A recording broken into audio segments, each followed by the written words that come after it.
Hello everybody, today I would like to talk to you about how to sharpen your image in Photoshop under 1 minute. Okay, let's start. First of all, open your picture in Photoshop and then from the menu bar select filter.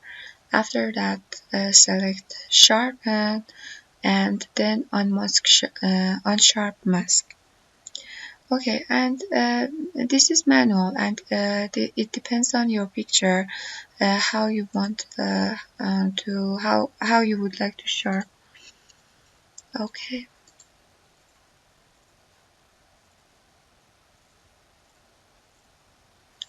and then okay, you can see the changes from the history like what.